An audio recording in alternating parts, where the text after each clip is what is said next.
Perhaps the most important part of your next marketing campaign is the weenie. All right, when you finish giggling, let me explain myself. Stay tuned.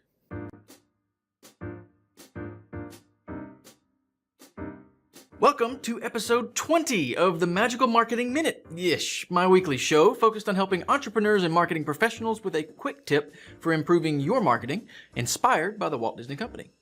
This week, I'm continuing my dive into Mickey's 10 Commandments, originally written for the Imagineers by Marty Sklar, but here, of course, we're applying them to marketing. Today, I'm looking at commandment number 4, to create a weenie, or, in other words, a visual magnet. We can turn to the Disney theme parks themselves to instantly grasp the concept. Virtually all of them incorporate a giant weenie. Nope. Virtually all of them incorporate such visual magnets by way of the castles, the Epcot ball, the Tree of Life at the Animal Kingdom, and so on. These visual magnets are meant to anchor and orient guests in addition to establishing a specific theme, and they do the job well. No matter where you stand in a Disney theme park that got this right, you know where you are. In marketing, the most obvious place to incorporate this idea is in a display advertising campaign, and the most obvious example of that is a Facebook ad. It's well established that the most important part of your Facebook ad is the image, or video or set of images, not the headline, not the descriptions, not the call to action button, though each of those are important as well. That graphic is your visual magnet. The graphic is what's going to catch your viewers' attention to begin with, and it has to be compelling enough to convince them to give your ad more attention.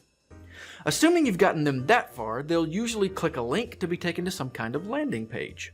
As I've discussed in an episode on message match and advertising previously, this landing page is where it's critical to use your visual magnet again.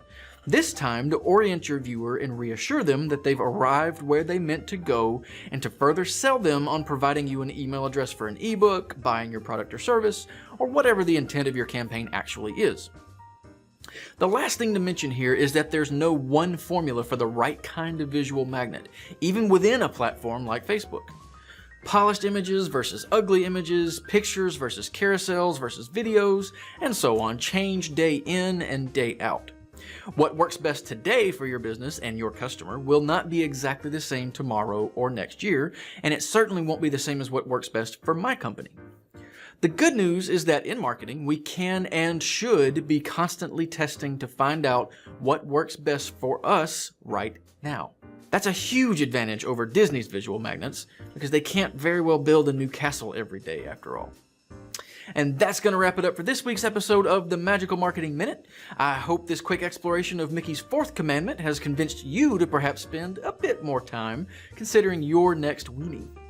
If you haven't already, be sure to subscribe on YouTube, like the MTM page on Facebook, or subscribe to the blog at mtm.show/subscribe to catch every new episode and podcast.